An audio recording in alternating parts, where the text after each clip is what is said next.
അർത്ഥവിചാരത്തിൻ്റെ പുതിയൊരു എപ്പിസോഡിലേക്ക് ഏവർക്കും സ്വാഗതം. നമസ്കാരം. നമ്മൾ അർത്ഥവിചാരം കേരളത്തിൻ്റെ സാമ്പത്തിക പ്രതിസന്ധി ചർച്ച ചെയ്തുകൊണ്ടാണ് തുടങ്ങിയത്. അത് മുന്നോട്ട് പോയിട്ട് ഇന്ന് ഇവിടെ എത്തി നിൽക്കുമ്പോൾ എനിക്ക് തോന്നുന്നത് കേരളത്തിൻ്റെ യഥാർത്ഥ പ്രതിസന്ധി സാമ്പത്തികമെന്നതിലുപരി അത് സാംസ്കാരികവും സാമൂഹികവുമാണെന്ന് ഇപ്പോൾ തോന്നുന്നുണ്ട്. സാറിൻ്റെ അഭിപ്രായം എന്താ? അത് ഇന്ന് സമൂഹം എത്തി നിൽക്കുന്ന ഒരു ക്രൈസിസ് ഉണ്ട്. നമ്മളുടെ ചുറ്റും നോക്കിക്കഴിഞ്ഞാൽ അക്രമവാസന, കുടുംബത്തിലുള്ള ബന്ധങ്ങളുടെ തകർച്ച, മയക്കുമരുന്നിൻ്റെ ഉപയോഗം, അത് ഉപയോഗിച്ചിട്ട് സമൂഹത്തെയും കുടുംബത്തിനെയും സർക്കാരിനെയും എല്ലാം ഒരു നിസ്സഹായ അവസ്ഥയിലേക്ക് എത്തിക്കുന്ന രീതിയിലുള്ള വളരെ ദാരുണമായിട്ടുള്ള സംഭവങ്ങൾ, ഇതെല്ലാം നമ്മൾ കാണുമ്പോൾ വെറും ഒരു സാമ്പത്തിക തകർച്ച മാത്രമല്ല നമ്മുടെ മുന്നിൽ കാണുന്നത്.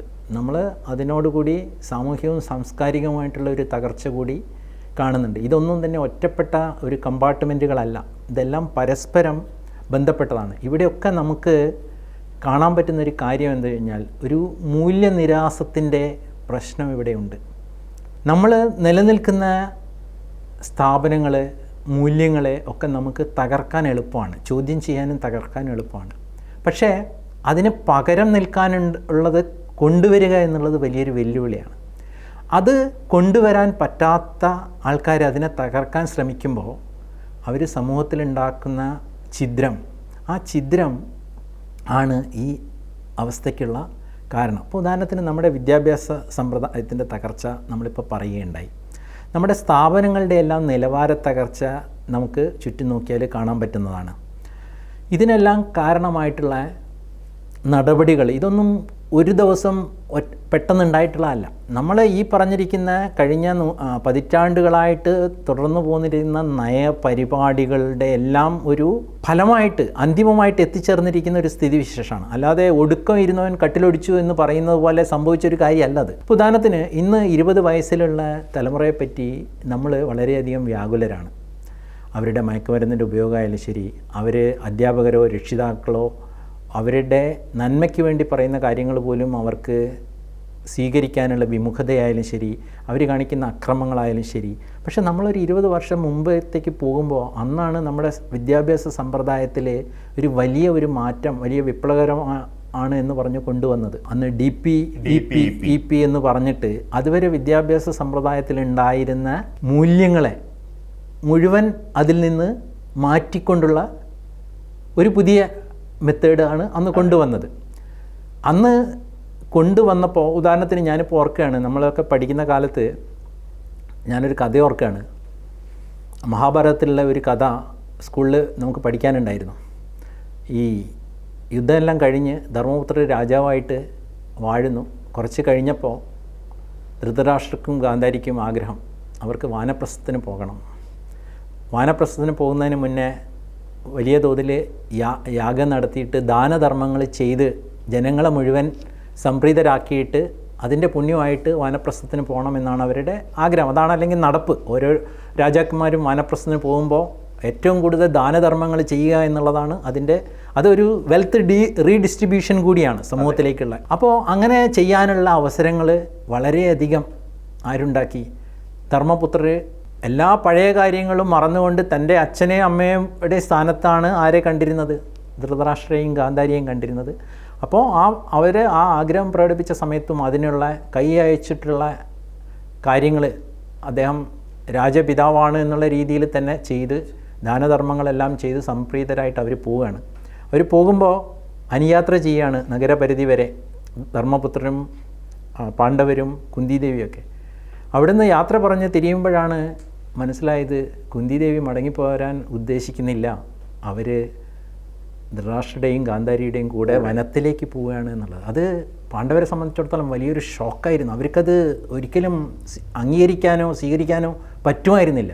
ധർമ്മപുത്രർ ചോദിക്കുകയാണ്, അമ്മേ നിങ്ങൾ ഞങ്ങളെ പൊരുതാനും യുദ്ധത്തിന് നന്നായി പ്രേരിപ്പിക്കുക, അവരെ ധർമ്മത്തിന് വേണ്ടിയിട്ട് നിലനിൽക്കാനും അവരുടെ കടമ ചെയ്യാനും പ്രേരിപ്പിച്ച് ഞങ്ങളിപ്പം രാജാധികാരത്തിൽ എത്തിയപ്പോൾ ഇവിടെ രാജമാതാവായി ഇരിക്കേണ്ട അമ്മ പോവുകയാണോ? അത് ചോദിക്കുമ്പോൾ കുന്തി പറയുന്ന മറുപടിയുണ്ട്, മക്കളെ നിങ്ങളെ രാഷ്ട്രത്തിന് വേണ്ട രീതിയിൽ ഭരണകർത്താക്കളാക്കി മാറ്റുക എന്നുള്ളത് എൻ്റെ ധർമ്മമായിരുന്നു. കുന്തിയെ സംബന്ധിച്ചിടത്തോളം ഇവിടെ രാജമാതാവായി ഇരുന്നിട്ട് ഇതിൻ്റെ ആർഭാടങ്ങളിൽ രമിക്കുക എന്നുള്ളതായിരുന്നില്ല അവരുടെ ലക്ഷ്യം. അവരെ സംബന്ധിച്ചിടത്തോളം താൻ ചെയ്യാനുള്ള കടമകളെല്ലാം ചെയ്തു. ഇനി തനിക്കും ഗാന്ധാരിയും ധൃതരാഷ്ട്രം പോകേണ്ടടത്തേക്ക് തനിക്കും പോകാൻ സമയമായിരിക്കുന്നു. അതുകൊണ്ട് ഞാനിപ്പോൾ അവരുടെ കൂടെ പോകുന്നതാണ് ഏറ്റവും നല്ലത് എന്നുള്ള ഒരു അപ്രോച്ച് എടുക്കുമ്പോൾ അത്തരം ഒരു കഥാസന്ദർഭം വിദ്യാർത്ഥികളിലേക്ക് പകരുന്ന ഒരു മൂല്യബോധം അല്ലെങ്കിൽ കർത്തവ്യബോധം, അതെല്ലാം നമ്മുടെ സാഹിത്യാസ്വാദനത്തിൽ വികാര വിരേചനം അഥവാ കഥാർസിസ് എന്ന് പറയുന്ന ഒരു ലെവലിലേക്ക്, ഒരു തലത്തിലേക്ക് നമ്മുടെ വിദ്യാർത്ഥികളുടെ സ്ഥിതപ്രജ്ഞതയുടെ ഒരു പ്രാഥമിക തലത്തിലേക്കെങ്കിലും അവരെ എത്തിക്കാൻ കഴിവുള്ള കണ്ടൻസ് ആയിരുന്നു. ഈ സിലബസ് പരിഷ്കരണത്തിൻ്റെ ഭാഗമായിട്ട് എന്താ ഉണ്ടായത്? അത്തരം കണ്ടൻസ് എല്ലാം അവിടെ നിന്ന് മാറ്റപ്പെട്ടു. മന്ത്രി ഉദ്ദേശിച്ചത് മതമില്ലാത്ത ജീവനെ ഉണ്ടാക്കുക എന്നതായിരിക്കാം, പക്ഷേ ഉണ്ടായത് മൂല്യബോധമില്ലാത്ത ഒരു തലമുറയാണ്. ആ തലമുറയാണ് ഇന്നവരുടെ 20കളിലേക്ക് എത്തിയിരിക്കുന്നത്. അതുകൊണ്ട് തന്നെ ഇപ്പം നമ്മൾ പകച്ചിട്ട് ഇതെന്തുകൊണ്ടാണ് ഇങ്ങനെ ഉണ്ടായത് എന്ന് പെട്ടെന്ന് നോക്കുന്നതിൽ കാര്യമില്ല. ഇതെല്ലാം ഒരു പ്രോസസ്സിൻ്റെ ഭാഗമായിട്ട് വന്നതാണ്. അന്നും ഇവിടെ ഒരുപാട് പേര് പറഞ്ഞിരുന്നു ഇതൊന്നും ശരിയല്ല, ഇങ്ങനെയൊന്നും അല്ല ചെയ്യേണ്ടത്. ഇത് ഞാൻ ആലോചിക്കാത്തൊരു വിഷയമാണ് തീർച്ചയായിട്ടും. DPP തലമുറയാണ് ഇന്ന് നമ്മുടെ യുവാക്കളായിട്ട് ഇന്ന് വരുന്നത്. ആ DPP തലമുറയാണ് വരുന്നത്. അപ്പോൾ ഇന്ന് നമ്മുടെ സമൂഹത്തിൽ ഈ മാതിരിയുള്ള വെല്ലുവിളികൾ ഉണ്ടാകുമ്പോൾ നമ്മൾ ഇതിൻ്റെയൊക്കെ ജെനിസിസ് അന്വേഷിച്ച് പോകേണ്ട പല കാര്യങ്ങളുമുണ്ട്. മാത്രമല്ല മറ്റൊന്ന്, പരീക്ഷ പാസ്സാവാൻ പഠിക്കേണ്ട കാര്യമില്ല എന്ന് പറയുമ്പോൾ വിദ്യാർത്ഥിയുടെ പ്രാഥമികമായിട്ടുള്ള കർമ്മം അവൻ ചെയ്യേണ്ട കാര്യമില്ല എന്നുള്ളതാണ്. അപ്പോൾ പഠിക്കാൻ പരീക്ഷ പാസ്സാവേണ്ടതില്ല, ജീവിക്കാൻ ജോലി ചെയ്യേണ്ടതില്ല, അത് സർക്കാർ പെൻഷനായിട്ട് തരും, അതിൻ്റെ മുകളിൽ നിങ്ങൾ ഇത്തികണികളായാൽ മതി. അതാണല്ലോ 30 ലക്ഷം അന്യസംസ്ഥാന തൊഴിലാളികൾക്ക് നമ്മുടെ നാട്ടിൽ ഇടം കൊടുക്കുന്നതാണല്ലോ. അപ്പോൾ ഒന്ന് പഠിക്കാതെ പരീക്ഷ പാസ്സാവാം, തൊഴിൽ ചെയ്യുകയോ സമൂഹത്തിന് സാർത്ഥകമായിട്ട് എന്തെങ്കിലും സംഭാവന ചെയ്യുകയോ ചെയ്യാതെ തങ്ങളുടെ ആവശ്യങ്ങളെല്ലാം നടക്കുന്ന ഒരു അവസ്ഥ ഉണ്ടാവുക. മൂന്നാമത്തത് വോക്കിസത്തിൻ്റെയും കൾച്ചറൽ മാർക്സിസത്തിൻ്റെയും ആശയങ്ങൾ സമൂഹത്തിലേക്ക് കുത്തിവെക്കുമ്പോൾ അത് ഉണ്ടാക്കുന്ന മൂല്യത്തകർച്ച. ഇപ്പോൾ നമ്മൾ ചുംബന സമരമായാലും ശരി, ആർത്തവ കവാടായാലും ശരി, ഒക്കെ തന്നെ നമ്മൾ കഴിഞ്ഞ ദശാബ്ദങ്ങളിൽ കണ്ടിട്ടുള്ളതാണ്. വിദ്യാർത്ഥികളുടെ പ്രവേശനത്തിന് അവിടെ ഉണ്ടാക്കുന്ന ചിത്രങ്ങൾ, അതിലേക്കാണ് ഞാൻ വരുന്നത്. ഉദാഹരണത്തിന് നമ്മൾ പല സ്ഥലത്തും ആദരവോടുകൂടി നമ്മൾ കാണണമെന്ന് പറയുന്ന ഗുരുക്കന്മാരെ എത്ര കോളേജുകളിൽ പ്രിൻസിപ്പാൾമാരെ ഏതൊക്കെ രീതിയിൽ അപഹസിക്കുന്നതും അവഹേളിക്കുന്നതും കണ്ടു. അതിനെയെല്ലാം ഇൻസ്റ്റലേഷൻസ് ആണ് എന്ന് പറഞ്ഞ് ന്യായീകരിക്കുന്നതും നമ്മൾ കണ്ടു. ഇപ്പോൾ നമ്മൾ പ്രതിജ്ഞയിൽ പറയുന്നുണ്ട് എല്ലാ ഭാരതീയരും എൻ്റെ സഹോദരന്മാരാണ് എന്നാണ് നമ്മളെ കുട്ടികളെ സ്കൂളിൽ പഠിക്കുന്ന പ്രതിജ്ഞയിൽ അവരോട് ഉൾക്കൊള്ളാൻ ആവശ്യപ്പെടുന്നത്, ഇൻ്റേണലൈസ് ചെയ്യാൻ ആവശ്യപ്പെടുന്നത്. പക്ഷേ അവരിത് സ്കൂളിൽ വായിച്ച് കോളേജിലേക്ക് എത്തുമ്പോൾ അവിടെ കവാടത്തിൽ കാണുന്ന എന്താണ്? Fuck nationalism. ഈ ഫക്ക് നാഷണലിസം എന്ന് എഴുതി കഴിഞ്ഞാൽ പിന്നെ നാഷണലിസം ഇല്ലെങ്കിൽ പിന്നെ ഈ ഭാരതീയർ മുഴുവൻ എന്തിനാണ് എൻ്റെ സഹോദരന്മാരാണെന്ന് ഞാൻ വിശ്വസിക്കേണ്ട കാര്യമില്ലല്ലോ. അപ്പം നമ്മൾ എവിടത്തേക്കാണ് പോകുന്നത്? ആ പ്രിമിറ്റീവ് ആയിട്ടുള്ള ഇതിലേക്കാണ് ഇതെല്ലാം നമ്മൾ എത്തിക്കുന്നത്. ആ ഇൻഡിവിജ്വലിസത്തിൻ്റെ പ്രിമിറ്റിവിറ്റിയിലേക്ക് ഇതെല്ലാം നമ്മളെ കൊണ്ടുപോവുകയാണ്. വിദ്യാഭ്യാസം കൊണ്ടുപോവുകയാണ്, പരീക്ഷകളും അതിൻ്റെ സമ്പ്രദായങ്ങളും കൊണ്ടുപോവുകയാണ്, ഈ തൊഴിൽ, വരുമാനം, സമൂഹത്തിനുള്ള സംഭാവന എന്നുള്ളത് കൊണ്ടുപോവുകയാണ്. ഇതെല്ലാം നമ്മൾ എത്തിക്കുന്നത് ഈ തലത്തിലേക്കാണ്. അതായത് മൊത്തത്തിലൊരു മൂല്യനിരാസമാണ് ഇവിടെ നടക്കുന്നത്. മൂല്യനിരാസം നടക്കുമ്പോൾ ഉണ്ടാകുന്ന കാര്യം എന്താണ്?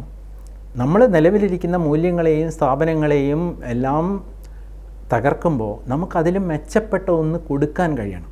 അത് കൊടുക്കാതെ നമ്മളത് ചെയ്തതിൻ്റെ ഒരു പ്രതിഫലനമാണ് ഇന്നത്തെ സമൂഹത്തിൽ നമ്മൾ കാണുന്ന പ്രതിസന്ധികളെല്ലാം തന്നെ. ഇത് ഇവിടെ ഈ സന്ദർഭത്തിൽ എനിക്ക് സോവിയറ്റ് യൂണിയൻ്റെ തകർച്ചയും അതുമായിട്ട് ബന്ധപ്പെട്ട ചില കാര്യങ്ങൾ ഓർമ്മ വരികയാണ്. നമ്മൾ സാധാരണ പറയും ഒരു സമൂഹത്തിൽ കൊള്ളക്കാരുണ്ടാകുന്നത്, കള്ളന്മാരുണ്ടാകുന്നത്, ഇതിൻ്റെയൊക്കെ കാരണം എന്താണ്? അവരുടെ ജീവിത സാഹചര്യങ്ങൾ അവരങ്ങനെ ആക്കിയതാണെന്ന് നമ്മളൊരു ന്യായവാദം കൊണ്ടുവരാറുണ്ട്.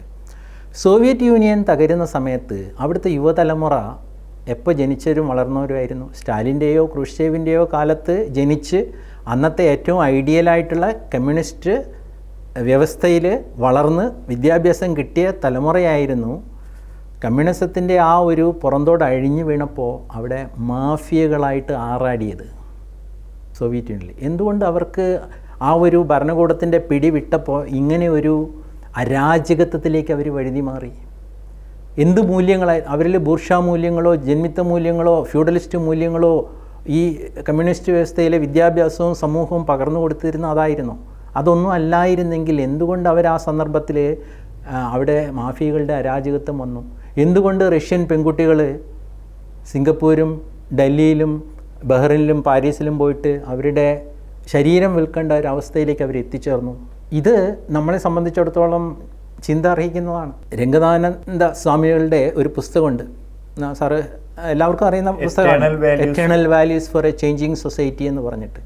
ഈ പുസ്തകത്തിനെ നിരൂപണം ചെയ്തുകൊണ്ട് പ്രശസ്ത ക്രിസ്തീയ തിയോളജിസ്റ്റായിട്ടുള്ള ഫാദർ അടപ്പൂര് വളരെ ശ്രദ്ധേയമായിട്ടുള്ളൊരു നിരീക്ഷണം നടത്തിയിട്ടുണ്ട്. ഫാദർ അടപ്പൂര് ഈ കോണ്ടസ്റ്റിലാണ് സോവിയറ്റ് യൂണിയൻ്റെ ഈ തകർച്ചയെ ഉദാഹരിക്കുന്നത്. എന്നിട്ട് അദ്ദേഹം ചോദിക്കുകയാണ്, നിങ്ങൾക്ക് മൂല്യങ്ങളെ നിരസിക്കാം, നിലവിലിരിക്കുന്ന സ്ഥാപനങ്ങളെ തകർക്കാം, പക്ഷേ നിങ്ങൾക്ക് കുറച്ചുകൂടി മെച്ചപ്പെട്ട മൂല്യങ്ങൾ നിങ്ങളടുത്ത് കൊടുക്കാനുണ്ടാകണം, കുറച്ചുകൂടി മെച്ചപ്പെട്ട സ്ഥാപനങ്ങൾ നിങ്ങൾക്ക് ഉണ്ടാക്കാൻ കഴിയണം. അതില്ലാതെ നിങ്ങളത് ചെയ്യുന്നത് ഏറ്റവും വലിയ സമൂഹദ്രോഹമാണ് എന്ന് അദ്ദേഹം ചൂണ്ടിക്കാണിക്കുകയും ഈ ഒരു കോണ്ടസ്റ്റ് എടുത്തിട്ട് ഉദാഹരിക്കുകയും ചെയ്യുന്നുണ്ട്. ഏകദേശം അതിന് സമാനമായിട്ടുള്ളൊരു അവസ്ഥയാണ് നമ്മുടെ സമൂഹത്തിലും ഇന്ന് എത്തിച്ചേർന്നിരിക്കുന്നത്. ഈ ഒരു കോണ്ടസ്റ്റിൽ മൂല്യനിരാസം എല്ലാ രംഗങ്ങളിലും വരികയും എല്ലാ സ്ഥാപനങ്ങളെയും നമ്മൾ ദുർബലമാക്കുകയും ചെയ്യുകയും അത് നമ്മൾ വോക്കിസത്തിൻ്റെ കൾച്ചറൽ മാർക്സിസത്തിൻ്റെ ഭാഗമായിട്ട് തകർക്കലൊരു വലിയ കാര്യങ്ങളാണ് എന്നുള്ള ഒരു ആദർശവൽക്കരണം അതിന് കൊടുക്കുകയും ചെയ്യുമ്പോൾ ഇതിൻ്റെ എല്ലാം അനന്തര ഫലമായിട്ട് സമൂഹത്തിൽ ഉണ്ടാകുന്ന കാര്യങ്ങൾ അത് കാണുമ്പോൾ അവിടെ പകച്ചു നിന്നിട്ടോ ഇതെങ്ങനെ സംഭവിച്ചു എന്ന് അത്ഭുതപ്പെട്ടിട്ടോ ഒരു കാര്യവുമില്ല എന്നുള്ളത് വളരെ പ്രസക്തമായിട്ടുള്ള കാര്യങ്ങളാണ്. അപ്പോൾ നമ്മൾ ഈ സാമ്പത്തികമായിട്ടുള്ള തകർച്ച എന്നുള്ളത് ഒരു ഒറ്റപ്പെട്ട ഒരു കാര്യമായിട്ട് കമ്പാർട്ട്മെൻ്റലായി ചെയ്തിട്ട് നമുക്കതിനെ കാണാൻ പറ്റില്ലെന്നും സാമൂഹികവും സാംസ്കാരികവുമായിട്ട് നമ്മൾ തുടർന്നു വന്നിരുന്ന പോളിസി, അത് വിദ്യാഭ്യാസ രംഗം, പ്രാഥമിക വിദ്യാഭ്യാസ രംഗമായാലും ഉന്നത വിദ്യാഭ്യാസ രംഗമായാലും നമ്മുടെ സ്ഥാപനങ്ങളായാലും ശരി, നമ്മുടെ മാധ്യമങ്ങളായാലും ശരി, നമ്മുടെ സാംസ്കാരിക രംഗമായാലും ശരി, ഈ രംഗത്തെല്ലാം പുരോഗമനപരമെന്ന ഒരു മുഖംമൂടിയിലോ അല്ലെങ്കിൽ ആവരണത്തിലോ കൊണ്ടുവന്നിട്ടുള്ള അങ്ങേയറ്റം റിഗ്രസീവായിട്ടുള്ള കാര്യങ്ങളുടെ എല്ലാം പരിണിത ഫലം കൂടിയാണ് ഈ തകർച്ച. ഇതെല്ലാം പരസ്പരം ബന്ധപ്പെട്ട് കിടക്കുന്നു എന്നുള്ളത് കൂടി നമുക്കിവിടെ കാണാവുന്നതാണ്. തീർച്ചയായും ഞാൻ അതുകൊണ്ടാണ് നമ്മുടെ സാമ്പത്തിക ചർച്ചയെ ഞാൻ സാമൂഹ്യവും സാംസ്കാരികവുമായ തലത്തിലേക്ക് കൊണ്ടുവന്നത്. ഉദാഹരണമായിട്ട് സാമ്പത്തികമായിട്ട് വലിയ പ്രതിസന്ധി ഉണ്ടാവുന്നു, മൂല്യബോധമാണെങ്കിൽ തീരെയില്ല. എങ്ങനെ കാശുണ്ടാക്കുക? മയക്കുമരുന്ന് വിൽക്കും, ലോട്ടറി കച്ചവടം നടത്തും, കള്ളിൻ്റെ കച്ചവടം നടത്തും. ആ ഒരു ചിത്രമാണല്ലോ നമ്മൾ ഈ കണ്ടുകൊണ്ടിരിക്കുന്നത്. പണത്തിന് വേണ്ടിയിട്ട് എന്തും ചെയ്യാം എന്നുള്ളത് ഒരു ആക്സെപ്റ്റഡ് നോമായിട്ട് മാറ്റുകയാണ്. ഇവിടെ ഏറ്റവും പ്രധാനപ്പെട്ട ഒരു കാര്യം എന്താണെന്ന് വെച്ചാൽ സമൂഹത്തിന് കോൺട്രിബ്യൂട്ട് ചെയ്തിട്ട് അതിൽ നിന്നും ജീവനോപാധി ഉണ്ടാക്കുക എന്നുള്ള ആ ഒരു മൂല്യം ഇല്ലാതായിരിക്കുന്നു എന്നുള്ളതാണ്. അതാണ് ഇവിടെ കാണേണ്ട ഒരു കാര്യം. ഇപ്പോൾ ഉദാഹരണത്തിന് നമ്മൾ അണേൺഡ് ഇൻകം എന്നുള്ള ഒരു കാര്യം അതൊരു മോശമാണ് എന്നുള്ളത് നമുക്ക് ഇന്നത്തെ അങ്ങനെ ഒരു അവബോധം നിൽക്കുന്നില്ല. ഒരു പുരോഗമനാത്മക സമൂഹത്തിൽ ഏറ്റവും പ്രധാനമായിട്ട് ഉണ്ടാകേണ്ട ഒരു അവബോധമാണ് അണേൺഡ് ഇൻകം അഭിലഷണീയമല്ല എന്ന്. മാത്രമല്ല ബുദ്ധി സാമർഥ്യം എന്നൊക്കെ പറയുന്നത് പണിയെടുക്കാതെ എങ്ങനെയെങ്കിലും കാശുണ്ടാക്കലാണെന്നൊരു ധാരണ നന്നായിട്ടുണ്ട്. അതാണ് ഏറ്റവും വലിയ കഴിവ്, അവരാണ് മിടുക്കന്മാർ ഒരു തലത്തിലേക്ക് നമ്മുടെ സാമൂഹിക അവബോധം പോകുന്നു എന്നുള്ളത് ഇവിടെ കാണാവുന്ന ഒരു കാര്യമാണ്. ഇപ്പോൾ ഉദാഹരണത്തിന് എക്സാലോജിക്ക് ഇപ്പം നമ്മളെ കത്തി നിൽക്കുന്നൊരു വിഷയമാണ്. നമ്മളിപ്പോൾ ഒരു പുതിയ കമ്പ്യൂട്ടറും പുതിയ സോഫ്റ്റ്വെയറും ഓരോ മാസവും പുതുതായിട്ട് വാങ്ങുകയാണെങ്കിൽ അതിന് വേണ്ട ചെലവിനേക്കാളിലും എത്രയോ മടങ്ങാണ് ഇതിൻ്റെ ഒരു AMC എന്ന് പറഞ്ഞിട്ട് ഇതിന് പ്രതിഫലമായിട്ട് കൊടുക്കുന്നതെന്ന് പറയുമ്പോൾ ആ കോൺട്രിബ്യൂഷനും അതിനുള്ള പ്രതിഫലവും തമ്മിലുള്ളൊരു അനുപാതം, ഈ അനുപാതത്തെപ്പറ്റി ആരെങ്കിലും ബോധർ ചെയ്യുന്നുണ്ടോ? അതുമാത്രമല്ല, ഇനി അതെങ്കിലും കൊടുത്തിട്ടുണ്ടോ എന്നുള്ളതും വിഷയമല്ലേ ഇത്. അത് പോട്ടെ, അത് നമുക്ക് അങ്ങനെ ഉണ്ടെന്ന് തന്നെ ലെറ്റ് us assume. അങ്ങനെയാണെങ്കിൽ തന്നെ ഈ അനുപാതത്തിലുള്ള, അപ്പോൾ അതായത് നമ്മളൊരു സമൂഹത്തിന് കോൺട്രിബ്യൂട്ട് ചെയ്തിട്ട് അതിനുള്ള പ്രതിഫലം വാങ്ങുക എന്നുള്ളതാണ് ധാർമ്മികം എന്നുള്ളൊരു ചിന്തയാണ് പുരോഗമനാത്മകമായിട്ട് വേണ്ടത്. സത്യം പറഞ്ഞാൽ ഇടതുപക്ഷ മൂല്യം എന്ന് പറയുന്നതും അതാണ്. പ്രോഗ്രസീവ് സൊസൈറ്റി എന്നൊക്കെ പറയുമ്പോൾ അതാണ് പ്രതീക്ഷിക്കുന്നത്. അപ്പോൾ മാത്രമല്ല, ഇവിടെ കമ്പയർ ചെയ്യണം. നമ്മൾ ഈ രാവ് പകൽ പോകുന്ന ആശാ വർക്കർക്ക് ഒരു 300 രൂപ തികച്ച് കിട്ടാത്ത ഒരു സമൂഹത്തിലാണ് ഈ സേവനം കൊടുത്തിട്ടാണ് എനിക്ക് മാസം 7.5 ലക്ഷം കിട്ടിയിരിക്കുന്നത് എന്ന് പറയുമ്പോൾ, സമൂഹത്തിലെ ഏറ്റവും ദരിദ്രരും ഉയർന്നവരും തമ്മിലുള്ള വരുമാന അന്തരത്തെപ്പറ്റി എപ്പോഴും പറഞ്ഞുകൊണ്ടിരിക്കുന്ന, അതിനെപ്പറ്റി ആകുലപ്പെടുന്ന ആൾക്കാർ തന്നെ അതിനെതിരെ കണ്ണടയ്ക്കുന്നതിലുള്ള ഒരു കാപട്യം ഉണ്ടല്ലോ, അത് നമുക്കിവിടെ കാണാൻ പറ്റും. ഇതെല്ലാം പരസ്പരം ബന്ധപ്പെട്ടിട്ടുള്ള കാര്യങ്ങളാണ്, ഒറ്റപ്പെട്ട കാര്യങ്ങളല്ല. എങ്ങനെ അതിന് കഴിയുന്നെന്നുള്ളത്, ഇത് പ്രൊപ്പോർഷനേറ്റ് ആണോ? അപ്പോൾ അണേൺഡ് ഇൻകം എന്നുള്ളത് നമ്മുടെ പ്രോഗ്രസീവ് ആണെന്ന് നമ്മൾ വിശ്വസിക്കുന്ന ഒരു സൊസൈറ്റിയിൽ ഒരു മോശം കാര്യം അല്ലാതായി മാറിയിരിക്കുന്നു എന്നുള്ളത് ഇതിൻ്റെ എല്ലാം പുറകിൽ കാണാം.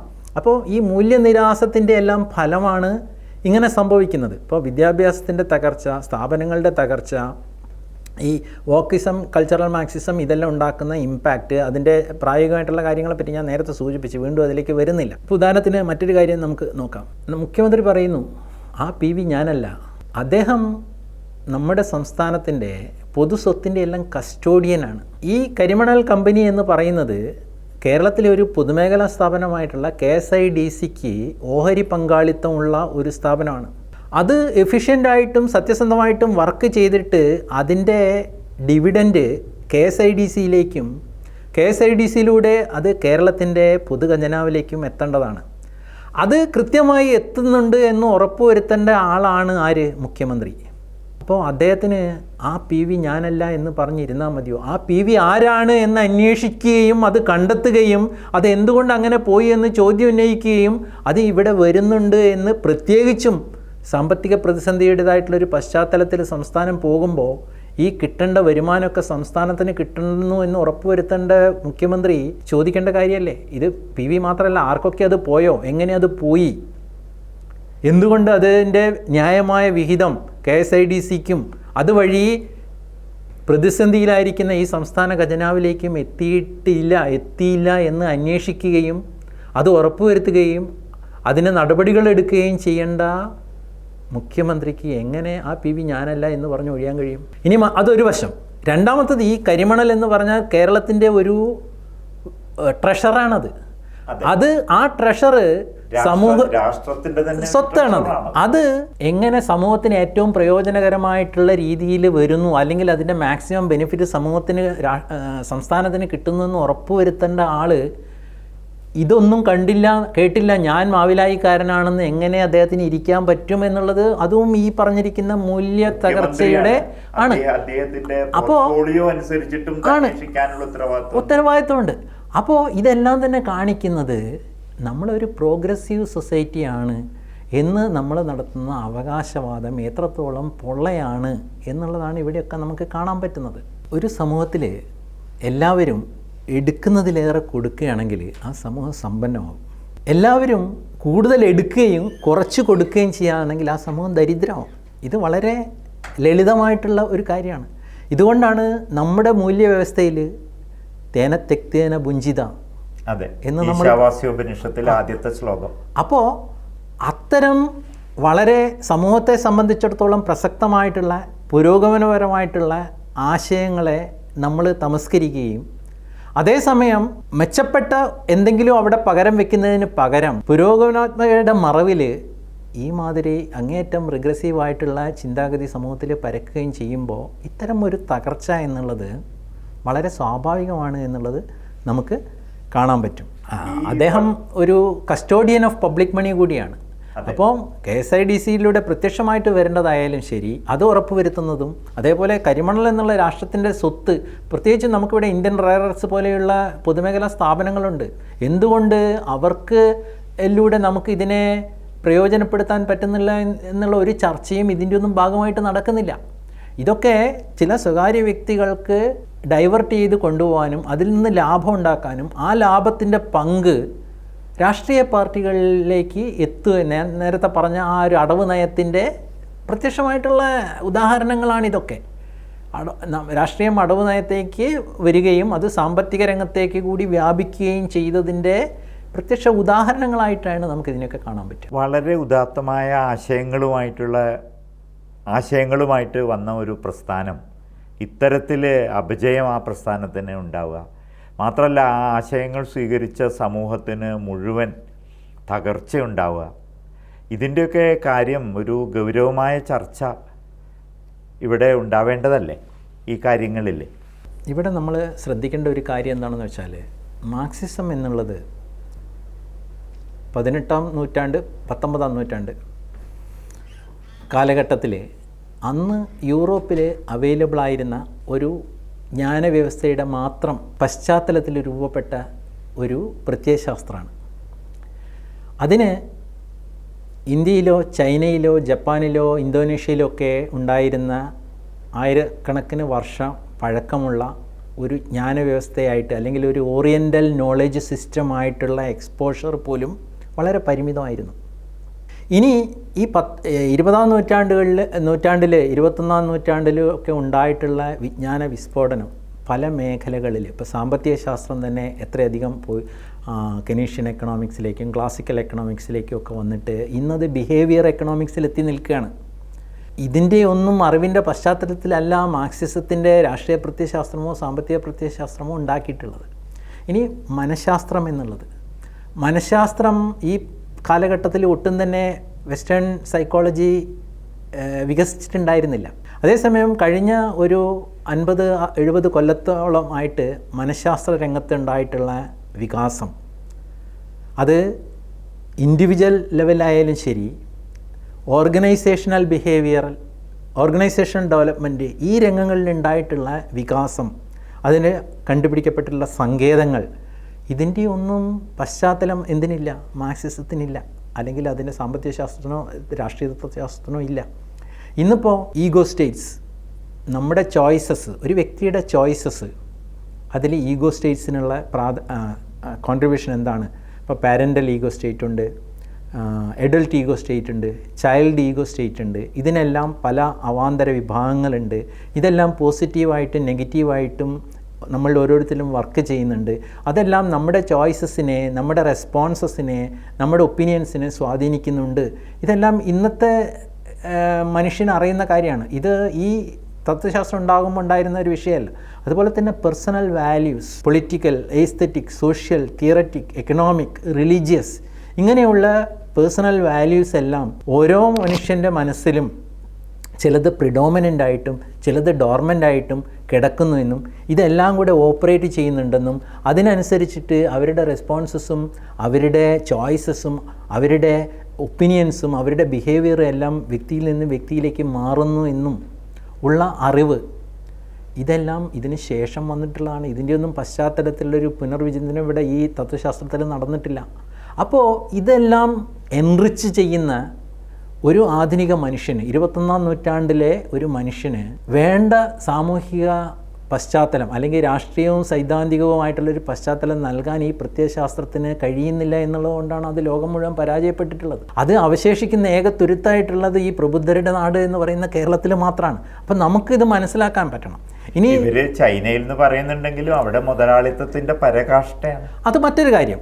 അത് ഒരു കമ്മ്യൂണിസ്റ്റ് വ്യവസ്ഥയായിട്ട് ആരും അംഗീകരിക്കുന്നില്ല. അവിടെ ഒരു പൊളിറ്റി മാത്രമേ നിലനിൽക്കുന്നുള്ളൂ. സ്വേച്ഛാധിപത്യത്തിൻ്റെതായിട്ടുള്ള ഒരു പൊളിറ്റിയിൽ കോർപ്പറേറ്റിസവും ക്യാപിറ്റലിസവുമാണ് അവിടെ നടമാടുന്നത്. സ്വാതന്ത്ര്യമില്ലാത്തൊരു ക്യാപിറ്റലിസം അത് മാത്രമേ ഉള്ളൂ.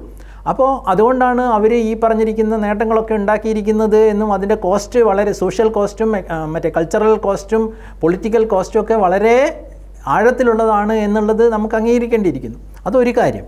പിന്നെ ഇനി അന്ന് ഇതിരുന്ന ആധുനിക മനഃശാസ്ത്രത്തിന് നമുക്ക് വിട്ടുകളയാം. പൗരാണിക മനഃശാസ്ത്രം ഇന്ത്യയിലൊക്കെ ഉണ്ടായിരുന്ന ഭഗവത്ഗീത പോലെ ഉള്ള ഉപനിഷത്തുകളിൽ പോലെയുള്ള ഗ്രന്ഥങ്ങളിൽ നമുക്ക് കാണാൻ പറ്റുന്ന മനുഷ്യ മനസ്സിന്റെ ഗൗരവമായിട്ടുള്ള മനഃശാസ്ത്രമാവട്ടെ, അതെ, ഉപനിഷത്തിൽ അതിന്റെ ഏറ്റവും ഉയർന്ന തലമാവട്ടെ, മനുഷ്യ മനസ്സിന്റെ ആഴങ്ങളിലേക്ക് അത്രയും കാലം മുമ്പ് ഊഴ്ന്നിറങ്ങിയിട്ട് ഉണ്ടാക്കിയെടുത്തിട്ടുള്ള അവബോധം, അതും ഇതിന് അന്യമാണ്, ഈ പ്രത്യയശാസ്ത്രത്തിന് അന്യമാണ്. ഉദാഹരണത്തിന് നമ്മളുടെ പ്രതികരണങ്ങളെ സാത്വികവും രാജസവും താമസികവുമായിട്ടുള്ള ഗുണത്രയങ്ങളുടെ പെർമ്യൂട്ടേഷൻ കോമ്പിനേഷനാണ് നമ്മൾ ഓരോ വ്യക്തിയും എന്നും അതിനനുസരിച്ചിട്ട് നമ്മുടെ കാഴ്ചപ്പാടുകൾ, നമ്മുടെ ചോയ്സസ്, നമ്മുടെ കർമ്മങ്ങൾ എല്ലാം തന്നെ വ്യത്യസ്തമാണെന്നുള്ള ഒരു അടിസ്ഥാനം പോലും ഇതിനില്ല.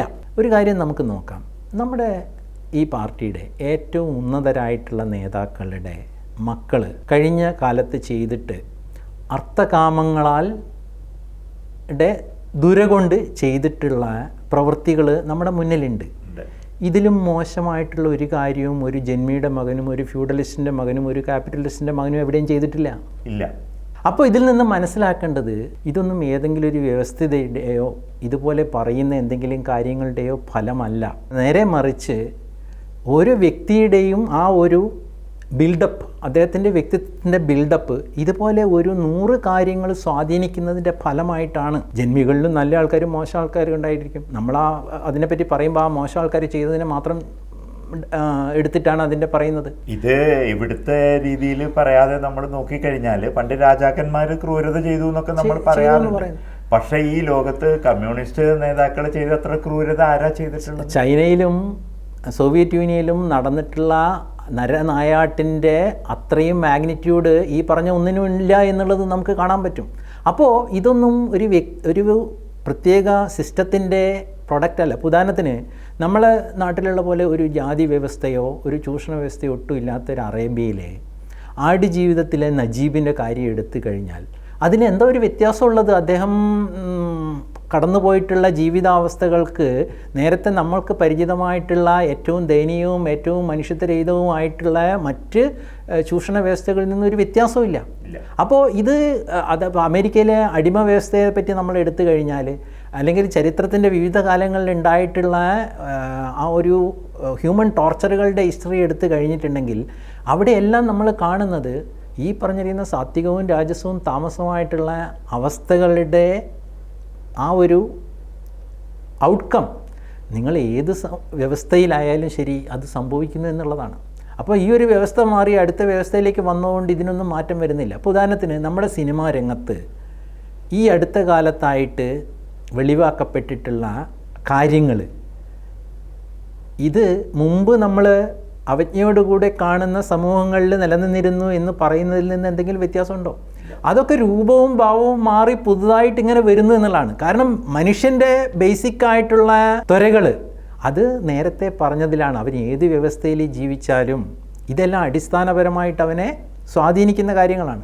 അപ്പോൾ ഈ വ്യക്തിയിലുള്ള സാത്വികവും രാജസവും താമസികവുമായിട്ടുള്ള അവൻ്റെ ഗുണത്രയങ്ങളുടെ ആധിക്യവും അത് അവനെ എങ്ങനെ സ്വാധീനിക്കുന്നു എന്നുള്ള അനുസരിച്ചിട്ട് അവൻ ഏത് വ്യവസ്ഥയിൽ നിന്നാലും അവൻ്റെ കർമ്മങ്ങൾ അല്ലെങ്കിൽ അവൻ്റെ ആക്ഷൻസ് നല്ലതോ മോശമോ ആശാസ്യമോ അനാശാസ്യമോ ആവുന്നു എന്നുള്ളത് നമുക്കിതെല്ലാം നിരീക്ഷിക്കുന്ന ഒരാൾക്ക് എളുപ്പത്തിൽ മനസ്സിലാക്കാൻ പറ്റും. അതല്ലാതെ ആ ഒരു വ്യവസ്ഥകാരനാണ് ഈ മോശം കാര്യങ്ങളൊക്കെ ഉണ്ടായതെന്നും ആ വ്യവസ്ഥയിൽ നിന്ന് വേറൊരു വ്യവസ്ഥയിലേക്ക് മാറിയാൽ ഈ മോശം കാര്യങ്ങളൊക്കെ നല്ല കാര്യങ്ങളാകും എന്ന് ഉള്ള വിശ്വാസമാണ് ഏറ്റവും വലിയ അന്ധവിശ്വാസം എന്നുകൂടി മനസ്സിലാക്കാൻ ഒരു നിരീക്ഷണ പാഠവുമുള്ള ഒരാൾക്ക് ഇതിൽ നിന്നെല്ലാം കഴിയുന്നതാണ്. ഈ കാര്യം നമ്മൾ ഉൾക്കൊള്ളുന്നില്ല. നമ്മളിപ്പോഴും ചില ഡോഗ്മയുടെ ഭാഗമായിട്ട് ഇതെല്ലാം ഇന്നെന്ന കാര്യങ്ങൾ കൊണ്ടുണ്ടായതാണെന്നും അതിനെതിരെയുള്ള പോരാട്ടം നടന്നു കഴിഞ്ഞാൽ ഇതെല്ലാം മാറ്റിമറിക്കാൻ പറ്റുമെന്നും ആത്യന്തികമായിട്ട് ആ വ്യക്തി നിർമ്മാണം ആണ് അങ്ങനെയുള്ള ആൾക്കാർ നേതൃസ്ഥാനങ്ങളിലേക്ക് എത്തുക എന്നുള്ളത് രാഷ്ട്രീയ പാർട്ടിയുടെ ആയാലും കോർപ്പറേറ്റിൻ്റെ ആയാലും ഒരു പഞ്ചായത്തിൻ്റെ ആയാലും രാഷ്ട്രത്തിൻ്റെ ആയാലും തലപ്പത്തേക്ക് വരുന്ന ആൾക്കാരിൽ ഈ ഒരു ഗുണമേന്മയുള്ള വ്യക്തികളാണ് ആ ഒരു മാറ്റം ഉണ്ടാക്കുന്നത്. അവരുടെ മൂല്യവ്യവസ്ഥയാണ് ആ മാറ്റം ഉണ്ടാക്കുന്നത് എന്ന് മനസ്സിലാക്കി ആ ഒരു റിയാലിറ്റി ആക്സെപ്റ്റ് ചെയ്യുകയും അതിനനുസരിച്ചിട്ടുള്ള കർമ്മപരിപാടികൾ നമ്മുടെ വിദ്യാഭ്യാസ വ്യവസ്ഥയിലായാലും നമ്മുടെ സംഘടനകളുടെ സെറ്റപ്പിലായാലും നമ്മുടെ സമൂഹത്തിൻ്റെ നിർമ്മിതിയിലായാലും കൊണ്ടുവരിക എന്നുള്ള ഒരു പുതിയ യാഥാർത്ഥ്യാധിഷ്ഠിതമായിട്ടുള്ള ഒരു അവബോധം നമ്മൾ സമൂഹത്തിലേക്ക് വരിക എന്നുള്ളതാണ് പ്രധാനം. അത് വരാത്തിടത്തോളം കാലം നമ്മൾ പരസ്പരം ചാരുകയും ഇതെല്ലാം എന്തോ ചില നമ്മൾ നേരത്തെ പറഞ്ഞില്ലേ നമ്മുടെ നിഴലുകളോട് യുദ്ധം ചെയ്യുന്ന കഥാപാത്രത്തെ പറ്റി പറഞ്ഞല്ലോ, അതുപോലെയുള്ള യുദ്ധങ്ങൾ തുടർന്നിട്ട് ഒരു ഫലവും ഇല്ലാത്ത അവസ്ഥയിലേക്ക് എത്തുന്ന സാഹചര്യം വരും എന്നുള്ളതാണ് ഇതിൻ്റെ ആത്യന്തികമായിട്ട് സംഭവിക്കുന്നത്. അപ്പോൾ ഈ പറഞ്ഞിരിക്കുന്ന പരിമിതമായിട്ടുള്ള ചരിത്രപരമായിട്ടായാലും ഭൂമിശാസ്ത്രപരമായിട്ടായാലും പരിമിതമായിട്ടുള്ള ഒരു പശ്ചാത്തലത്തിൽ വളർന്നു വന്നിട്ടുള്ള ഒരു ഫിലോസഫി, അത് സാമ്പത്തികവും രാഷ്ട്രീയമായിട്ടുള്ളൊരു ഫിലോസഫി, അതിൽ നിന്നും വളരെയധികം മുന്നോട്ട് പോയിട്ടുള്ള, ഇന്ന് എല്ലാ കാര്യത്തിലേക്കും ഹൊറിസോണ്ടലായിട്ടും വെർട്ടിക്കലായിട്ടും എക്സ്പോഷർ ഉള്ള അറിവുള്ള ഒരു ജനസമൂഹത്തിന് പാകമാകുന്നില്ല. ആ പാകമാകാത്ത ഒരു ഉടുപ്പ് നമ്മൾ ഇപ്പോഴും ധരിച്ചു കൊണ്ടിരിക്കുന്നു എന്നുള്ളതാണ് ഇവിടെ ആത്യന്തികമായിട്ട് കാണാൻ കഴിയുന്നത്. കേരളത്തിൻ്റെ പൊതുബോധം ഒരു കുറച്ച് വർഷത്തേക്ക് കൂടി എന്തായാലും ഇവിടുത്തെ മാർക്സിസ്റ്റ് പാർട്ടി വിചാരിക്കുന്ന പോലെ ആയിരിക്കും, അവരുണ്ടാക്കുന്ന നരേറ്റീവ് പോലെ ആയിരിക്കും മുന്നോട്ട് പോകുന്നത്. പക്ഷേ ഇനിയും ഈ ഒരു പോക്ക് പോയി കഴിഞ്ഞാൽ അത് വലിയൊരു പ്രതിസന്ധിയിലേക്കാണ് എത്തിച്ചേരുക. ഈ സമയത്ത് ഈ കേരളത്തിലെ മാർക്സിസ്റ്റ് പാർട്ടിയിൽ ഇന്ന നിലയിൽ ഗുണപരമായ ഒരു മാറ്റം ഉണ്ടാവുകയാണെന്നുണ്ടെങ്കിൽ അത് കേരളത്തിന് ഗുണകരമാവും, വലിയൊരു പ്രതിസന്ധിയെ നമുക്ക് ഒഴിവാക്കാനും കഴിയുമെന്ന് പറയാൻ പറ്റുമോ? തീർച്ചയായിട്ടും ഇത് വളരെ പ്രസക്തമായിട്ടുള്ളൊരു കാര്യമാണ്. കാരണം നമ്മളിപ്പം ഒരു വഴിത്തിരിവിലാണ് നിൽക്കുന്നത്. അത് സമൂഹത്തിനറിയാം, പാർട്ടിക്ക് അറിയാം, എല്ലാവർക്കും അറിയാം. അപ്പോൾ ഈ ഒരു വഴിത്തിരിവിൽ നമ്മൾ എങ്ങോട്ട് പോകുന്നു എന്നുള്ളത് വളരെ പ്രധാനപ്പെട്ടതാണ്. ഈ പറഞ്ഞിരിക്കുന്ന ഡോഗ്മാസ് ഒരു വശത്ത് പിടിക്കുകയും പ്രായോഗിക തലത്തിൽ അതുമായിട്ട് ഒരു ബന്ധമില്ലാത്ത കാര്യങ്ങൾ ചെയ്യുകയും അതിൽ നിന്ന് വ്യത്യസ്തമായിട്ടുള്ളൊരു സാമൂഹിക സാഹചര്യം നിലനിൽക്കുകയും ചെയ്യുന്ന ആ ഒരു വൈരുദ്ധ്യത്തിൻ്റെ ഫലമായിട്ടാണ് നമ്മൾ ഈ കാണുന്ന പ്രതിസന്ധികൾ പലതും ഉണ്ടാകുന്നത്. അപ്പോൾ നമ്മളിപ്പം ചർച്ച ചെയ്തതിൻ്റെ പശ്ചാത്തലത്തിൽ നമ്മളൊരു പുനർവിചിന്തനത്തിന് തയ്യാറാവുക എന്നുള്ളതാണ്. മാർക്സിസ്റ്റ് പാർട്ടിയെ സംബന്ധിച്ചിടത്തോളം ഒരു ലെഫ്റ്റ് ഓഫ് ദ സെൻറ്റർ എന്നുള്ള രീതിയിലുള്ള ഒരു പൊളിറ്റിക്കൽ സ്പേസ് അവർക്ക് തീർച്ചയായിട്ടും ഉൾക്കൊള്ളാവുന്നതാണ്. നമ്മൾ മനസ്സിലാക്കേണ്ട ഒരു കാര്യം, ഒരു എൻറ്റിറ്റി ആരോഗ്യകരമായി ഇരിക്കുന്നത് അത് ഇടത്ത് ശക്തമാകുമ്പോഴോ വലത് ശക്തമാകുമ്പോഴോ അല്ല, എല്ലാം ബാലൻസ്ഡായിട്ട് ഉള്ളപ്പോഴാണ് എന്നുള്ളതാണ്. മറ്റതെല്ലാം അംഗവൈകല്യങ്ങളാണ്. ശരിക്ക് അത് നമ്മുടെ കൈകൾക്കും കാലുകൾക്കും എല്ലാം ഇടതെന്നോ വലതെന്നുള്ള വ്യത്യാസമില്ലാതെ നമ്മുടെ സമൂഹത്തിൽ ഡൈവേഴ്സിറ്റി ഉണ്ടാകും എന്നുള്ള കാര്യം നമുക്ക് തീർച്ചയായിട്ടും അംഗീകരിച്ചേ പറ്റുള്ളൂ. കാരണം വ്യക്തികൾ അവരുടെ ചിന്തകൾ ഈ ഒരു ഇലക്ട്രോ മാഗ്നറ്റിക് സ്പെക്ട്രത്തിലെ ഒരു എൻഡ് മുതൽക്ക് മറ്റേ എൻഡ് വരെ എങ്ങനെ വേവ് ലെങ്ത്തും ഫ്രീക്വൻസിയും വ്യത്യാസപ്പെടുന്നു, അതുപോലെയാണ് മനുഷ്യൻ്റെ ക്യാരക്ടറും. അത് സ്വാഭാവികമാണ്. തീർച്ചയായിട്ടും റൈറ്റും ലെഫ്റ്റും ഒക്കെ ഉണ്ടാകും. പക്ഷേ അൾട്ടിമേറ്റ്ലി ഇതിൻ്റെ ഒരു ബാലൻസാണ് നമ്മുടെ സമൂഹത്തിൻ്റെ മുന്നോട്ട് പോകാനുള്ള ആവശ്യം എന്നുള്ളത് മനസ്സിലാക്കുകയും ഒരു left of the centre political line അവർ പിന്തുടരുകയും ചെയ്യുക. അതേസമയം ഈ പ്രത്യയശാസ്ത്രത്തിൽ നിന്നും അവരും അതിൻ്റെ ഡോഗ്മാസിൽ നിന്നും അവർ മോചനം നേടുക. എനിക്ക് തോന്നുന്നു അവർക്ക് വേണമെങ്കിൽ ഒരു ഉദാഹരണം വളരെ തൊട്ടടുത്തുണ്ട്. ഇപ്പം നമ്മൾ അയൽ രാജ്യമായിട്ടുള്ള ശ്രീലങ്കയിൽ പുതിയ ഒരു ഇടതുപക്ഷ പ്രസ്ഥാനം അധികാരത്തിൽ വന്നിട്ടുണ്ട്. പക്ഷേ അവർക്ക് ഉള്ള വ്യത്യാസം എന്താണെന്ന് വെച്ചാൽ അവരുടെ പേരിൽ എവിടെയും തന്നെ മാർക്സിസ്റ്റ് എന്നോ ലെനിനിസ്റ്റ് എന്നോ സ്റ്റാലിനിസ്റ്റ് എന്നോ അങ്ങനെ മാവോയിസ്റ്റ് എന്നുള്ള ഒരു സൂചകമില്ല. അത് അവർക്ക് ഒരുപാട് സ്വാതന്ത്ര്യം അവരുടെ നയപരിപാടികളിലും രൂപീകരിക്കുന്നതിലും പ്രാവർത്തികമാക്കുന്നതിലും നൽകുന്നുണ്ട്. അവരുടെ എന്താ പേര്, എൻ്റെ ഓർമ്മ ശരിയാണെങ്കിൽ ജനതാ വിമുക്തി പെരുമനെ എന്നോ മറ്റോ ആണ് അതിൻ്റെ പേര്. പീപ്പിൾസ് ലിബറേഷൻ ഫ്രണ്ട് എന്ന് വേണമെങ്കിൽ നമുക്കതിനെ ഇംഗ്ലീഷിൽ പറയാം. അവർ എത്രത്തോളം പ്രായോഗികമായിട്ട് അവരുടെ താത്വികവും പ്രവർത്തനവും എല്ലാം മാറ്റുന്നു എന്നുള്ളതിൻ്റെ ഒരു ഇതാണ്. അത് തീർച്ചയായിട്ടും കേരളത്തിലെ CPMന് അല്ലെങ്കിൽ കമ്മ്യൂണിസ്റ്റ് പാർട്ടികൾക്ക് ആകെ തന്നെ ഒരു മാതൃകയായിട്ട് എടുത്തിട്ട് അവർ ഈ പ്രത്യയശാസ്ത്ര ബാധ്യതകളെല്ലാം ഉപേക്ഷിച്ചിട്ട് ഒരു left of the centre political space എടുത്ത് അവരുടെ പേര് അടക്കം മാറ്റിയിട്ട് ഒരു പുതിയ രാഷ്ട്രീയ പ്രസ്ഥാനമായിട്ട് ഈ യാഥാർത്ഥ്യങ്ങളെല്ലാം ഉൾക്കൊണ്ടുകൊണ്ട് തങ്ങളുടെ പ്രത്യയശാസ്ത്രം ചിലതിനെ മുറുകെ പിടിക്കാൻ നിർബന്ധിതരാക്കുകയും അവരുടെ പ്രസ്താവനകളിലും അത് വരികയും അതേസമയം പ്രായോഗിക രാഷ്ട്രീയം വളരെ വ്യത്യസ്തം. ഉദാഹരണത്തിന് നമ്മുടെ വ്യവസായ മന്ത്രി രാജീവിൻ്റെ ഒരു ഉദാഹരണം എടുത്താൽ മതി. അദ്ദേഹം മന്ത്രിയാവുന്നതിന് മുന്നേ അദ്ദേഹത്തിൻ്റെ പ്രസംഗങ്ങളും അദ്ദേഹത്തിൻ്റെ സ്പീച്ചസും അദ്ദേഹത്തിൻ്റെ താത്വികമായിട്ടുള്ള പ്രബോധനങ്ങളും ഇന്ന് അദ്ദേഹം ചെയ്യുന്നതും തമ്മിലുള്ള ആ അത് വളരെ ഈയിടെ വളരെ ചർച്ചയായിരുന്നു. മോരും മുതിരയും തമ്മിലുള്ള ആ ഒരു വ്യത്യാസം, അത് അദ്ദേഹത്തിന് എന്തുമാത്രം ഒരു ഓക്വേർഡ് പൊസിഷനിലാണ്. ഈ ഒരു ഓക്വേർഡ് പൊസിഷനിലാണ് പാർട്ടി മൊത്തം. ഇത് തിരിച്ചറിയുകയും അതിനനുസരിച്ചിട്ട് റിയലിസ്റ്റിക് ആയിട്ടുള്ള ഒരു തുറന്നു പറച്ചിൽ നടത്തി അങ്ങ് നയം മാത്രമല്ല, അത് പേര് തന്നെ മാറിയിട്ട് പേരിലും രൂപത്തിലും നയത്തിലുമുള്ള ഒരു മാറ്റം അതിൽ വന്നു കഴിഞ്ഞാൽ അത് കേരളത്തിന് ഇന്നത്തെ അവസ്ഥയിൽ നിന്നും രക്ഷപ്പെടാനുള്ള ഏറ്റവും വലിയ ഒരു മാർഗമാവും എന്ന് ഞാൻ വിശ്വസിക്കുന്നു. എന്തുകൊണ്ട് ഞാനിത് പറയുന്നു എന്നുള്ളത് കൂടി ഞാൻ വ്യക്തമാക്കാൻ ഉദ്ദേശിക്കുകയാണ്.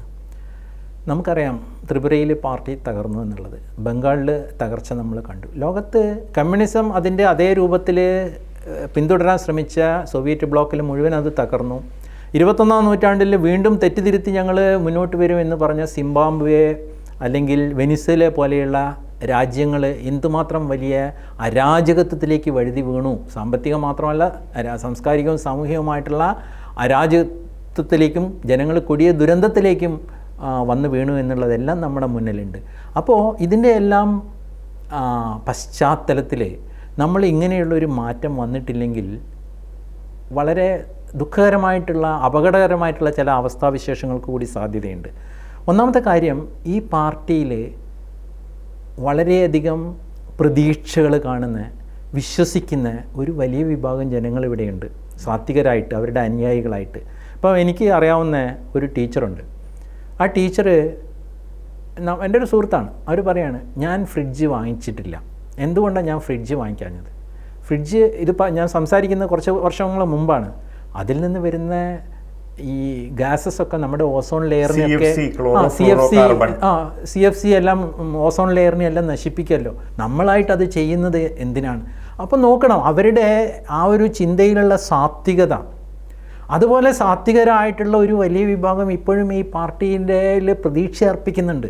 ഈ പാർട്ടിക്ക് മറ്റ് സ്ഥലങ്ങളിൽ വരുന്ന പോലുള്ള ഒരു തകർച്ച കേരളത്തിലും വന്നു കഴിഞ്ഞാൽ ഇവരിലെല്ലാം ഉണ്ടാക്കാവുന്ന മാനസികവും വൈകാരികവുമായിട്ടുള്ള ആഘാതം വളരെ വളരെ വലുതായിരിക്കും. അപ്പോൾ അത്തരൊരു ആഘാതത്തിൽ നിന്ന് രക്ഷപ്പെടണമെങ്കിൽ ഇതുപോലെയുള്ള ഒരു മെറ്റമോർഫസിസ് ഈ പാർട്ടിക്ക് ആവശ്യമാണെന്നുള്ളത് ഒരു കാരണം. രണ്ടാമത്തത്, ഇതിൻ്റെ നേരെ എക്സ്ട്രീം, ഈ സാത്വികരായിട്ടുള്ള ഒരു വിഭാഗത്തെ പോലെ താമസികരായിട്ടുള്ള ഒരു വിഭാഗവും ഇതിനോട് ചേർന്ന് നിൽക്കുന്നുണ്ട്. അവർ സാമൂഹ്യ വിരുദ്ധരെന്ന് വേണമെങ്കിൽ പറയാവുന്നവർ, മത തീവ്രവാദികൾ, ഇങ്ങനെയെല്ലാം ഇതിനോട് ചേർന്ന് നിൽക്കുന്ന ആൾക്കാർ. നമുക്കറിയാം, സ്വർണം പൊട്ടിക്കാൻ പോകുന്നവരും ഒക്കെ ഉണ്ടല്ലോ, അതിന് കള്ളക്കടത്ത് നടത്താൻ പോകുന്നവരും ഒക്കെ ഉണ്ടല്ലോ. അപ്പോൾ ഇങ്ങനെയുള്ള ഒരു വിഭാഗം, പിന്നെ ഈ മറ്റേ ഇവരെ ആജ്ഞാപിക്കുമ്പം വെട്ടാനും കുത്താനും കൊല്ലാനും പോകുന്നവർ ഒക്കെ ഉണ്ട്. അപ്പോൾ ഒരു പാർട്ടിയുടെ ഒരു തകർച്ച എന്നുള്ളത് വന്നു കഴിഞ്ഞാൽ പിന്നെ പരിമിതമായിട്ടുള്ളൊരു നിയന്ത്രണം പോലും ഈ പറഞ്ഞ വിഭാഗങ്ങളിലൊന്നും ഇല്ലാതിരിക്കുമ്പോൾ ഇന്നത്തേക്കാളും വലിയ ഒരു അരാജകത്വത്തിലേക്ക് നമ്മുടെ സംസ്ഥാനം പോകും എന്നുള്ളൊരു ഭീഷണിയുണ്ട്. അപ്പോൾ ഇത് ഈ പറഞ്ഞിരിക്കുന്ന സാത്വികമായ വിഭാഗത്തിൻ്റെ വൈകാരികമായിട്ടുള്ള ആ ഒരു ആഘാതം, അല്ലെങ്കിൽ അവരുടെ പ്രതീക്ഷകളെല്ലാം നശിക്കുക എന്നുള്ള ഒരു അവസ്ഥയിൽ നിന്ന് അവരെ രക്ഷപ്പെടുത്തുക എന്നുള്ളൊരു ബാധ്യതയുണ്ട്. രണ്ടാമത് പറഞ്ഞ ആൾക്കാർ ഒരു അരാജകത്വത്തിലേക്ക് ഈ സംസ്ഥാനത്തെ നയിക്കുക എന്നുള്ള ഒരു റിസ്കിൽ നിന്ന് നമ്മളെ രക്ഷപ്പെടുത്തുക എന്നുള്ളത്. അപ്പോൾ ഇതിനെല്ലാം ആവശ്യമായിട്ടുള്ളത് ഈ വഴിത്തിരിവിൽ ഈ പാർട്ടി തങ്ങളുടെ ഈ ഡോഗ്മയിൽ നിന്നും വിമുക്തരായിട്ട് അതിൻ്റെ പേരിലും അതിൻ്റെ രൂപത്തിലും അതിൻ്റെ നയപരിപാടികളിലും ഒരു മാറ്റം വരുത്തിക്കൊണ്ട് ഒരു left of the centre space അവർ ഒക്യുപ്പൈ ചെയ്യുകയും അവർ റിയലിസ്റ്റിക് ആയിട്ടുള്ള ഒരു രാഷ്ട്രീയ സാമ്പത്തിക തത്വശാസ്ത്രത്തിലേക്ക് മാറുകയും ചെയ്യുക എന്നുള്ളതാണ് ആത്യന്തികമായിട്ട് കേരളത്തിൽ ഇന്നത്തെ പ്രതിസന്ധികളിൽ നിന്നും വിമോചനത്തിന് നമുക്ക് പ്രതീക്ഷ നൽകുന്ന ഒരു ഘടകം. അത് സംഭവിച്ചിട്ടില്ലെങ്കിൽ മറ്റൊന്നും തന്നെ നമ്മളെ രക്ഷിക്കാൻ പറ്റും. ഒരു ഭരണമാറ്റം കൊണ്ടൊന്നും നമ്മുടെ യാതൊരു പ്രശ്നവും ഇവിടെ മാറുമെന്നുള്ള ഒരു പ്രതീക്ഷ വെച്ച് പുലർത്തുന്ന ആളല്ല ഞാൻ. ഭരണമാറ്റം ചിലപ്പോൾ ഇന്നത്തേക്കാൾ മോശമായ സാഹചര്യം ഉണ്ടാക്കുമെന്നുള്ള ഒരു ആശങ്ക കൂടിയുള്ള ഒരു വ്യക്തിയാണ് ഞാൻ, അല്ലെങ്കിൽ എൻ്റെ ഒബ്സർവേഷൻ അങ്ങനെയാണ്. അപ്പോൾ ഇതാണ് എനിക്ക് ഈ സന്ദർഭത്തിൽ പങ്കുവയ്ക്കാനുള്ളത്. എനിക്കിത് വളരെ കൃത്യമായൊരു നിരീക്ഷണമായിട്ട് തോന്നുന്നുണ്ട്. ആ പാർട്ടി അവസാനിക്കുകയും കേരളം വലിയ പ്രതിസന്ധിയിലാവുകയും ചെയ്യാതിരിക്കണമെങ്കിൽ ഇത്തരത്തിലൊരു മാറ്റം ഭാരത കേന്ദ്രീകൃതമായ അത് പൂർണ്ണമായും ഉപേക്ഷിക്കുകയും വേണ്ട. തീർച്ചയായിട്ടും ആ ഒരു നിലയിൽ വലിയൊരു മാറ്റത്തിന് അവർ തയ്യാറാവുകയാണെങ്കിൽ അത് കേരളത്തിനും അവരുടെ പാർട്ടിക്കും ഗുണകരമാവും. വളരെ നല്ലൊരു നിരീക്ഷണമാണ്. നമുക്ക് അർത്ഥവിചാരത്തിൻ്റെ അടുത്ത എപ്പിസോഡുമായിട്ട് വീണ്ടും കാണാം. എല്ലാവർക്കും വിനീത നമസ്കാരം.